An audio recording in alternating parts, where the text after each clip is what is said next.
বাংলাদেশের 2024 সালের বিপ্লব হলো প্রায় 1,500 আমাদের যুবক সন্তানেরা, বাংলার তামাম সন্তান, আমাদের ছেলে তোমাদের ছেলেরা অকাতরে রক্ত দিয়েছে। একজনে কয় স্বরাষ্ট্রমন্ত্রীকে, স্যার দেখেন একটা গুলি করলে একটাই পরে, বাকিতে যায় না। শুনেন না এই কথা? চিন্তা করতে পারেন কথাটা কত ভারী কথা। এটা বাস্তব কথা যে একজনে গুলি লাগে মরে যায়, শহীদ হয়ে মরে যায়, তার বুক থেকে তাজা খুন আল্লাহর জমিনে ভেসে যায়। এই করুণ ভয়াবহ দৃশ্য দেখে বাকি 10 জন সরে যায় না, বরং বাকি 10 জন শহীদের লাশ কাঁধে করে সামনের দিকে অগ্রসর হয়ে যায়। এটাই তো ছিল বিপ্লব। কেন এই ছেলেগুলো কেন বিপ্লব করলো? তাদের তো একটাই কথা ছিল, আমরা বৈষম্যহীন সমাজ চাই।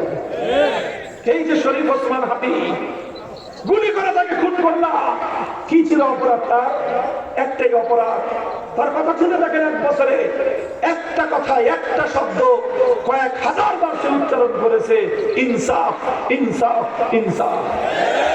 বলেন, ইনসাফের সমাজ প্রতিষ্ঠার দাবি করবার কারণে আজ ঢাকার রাজপথে নির্মমভাবে তার মাথায় গুলি করে তাকে হত্যা করা হলো। তার অপরাধ একটাই, ইনসাফের সমাজ সে দাবি করেছিল। 1,500 সন্তান আমাদের এখানে, স্কুলের ছেলেরা আছে, স্কুলের মেয়েরা আছে, কলেজের ছেলেরা আছে, ইউনিভার্সিটি, পাবলিক প্রাইভেট ইউনিভার্সিটির ছাত্ররা আছে, আলিয়া মাদ্রাসার ছাত্ররা আছে, প্রায় 50 জনের বেশি আমার কওমি মাদ্রাসার ছাত্ররাও আছে। কে রক্ত দেয় নাই বলেন? বাংলাদেশের 64টা জেলার প্রতিটি জেলার সন্তানরা রক্ত দিয়েছে। কেন দিয়েছিল? সেই কথাটাই ওসমান হাদি বলেছে, ইনসাফের সমাজ চাই। বলেন, বৈষম্য বিরোধী আন্দোলন মানে কি? বৈষম্য বিরোধী মানেই তো সমাজ থেকে আমরা বৈষম্য দূর করতে চাই।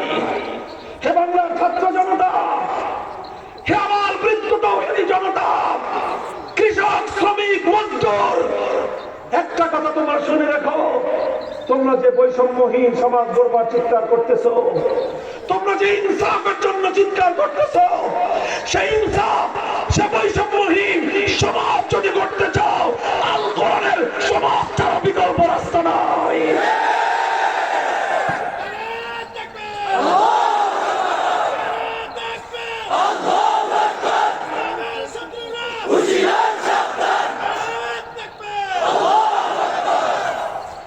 মুহতারাম হাজিরিন, এই জন্য আল্লাহর কোরআন সরকারকে দায়িত্বগুলো দিয়েছে, আমারু বিল মারুফ ওয়া নাহু আনিল মুনকার, সৎ কাজের আদেশ করবা, অসৎ কাজ, অন্যায়, দুর্নীতি, লুটপাট, সন্ত্রাস, মাদকের সাম্রাজ্য সব এই জমিন থেকে উৎখাত করতে হবে।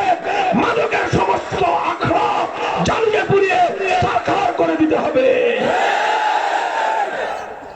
নাহু আনিল মুনকার আল্লাহ পাক এই দায়িত্ব দিয়েছেন। আলহামদুলিল্লাহ।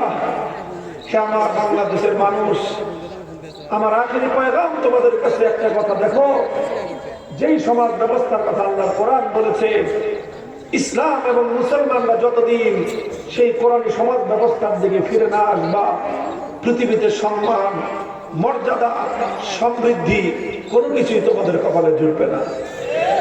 আর যদি তোমরা ইসলামের সমাজ ব্যবস্থা কায়েম করতে পারো, ইনশাআল্লাহ যুগের পর যুগ লাগবে না, বছরের পর বছর লাগবে না, 1 থেকে 2 বছরের মাথায় তোমরা নিজেরা ঘরে বসে নিজের হাতে তার সুফল দেখতে পাবা ইনশাআল্লাহ।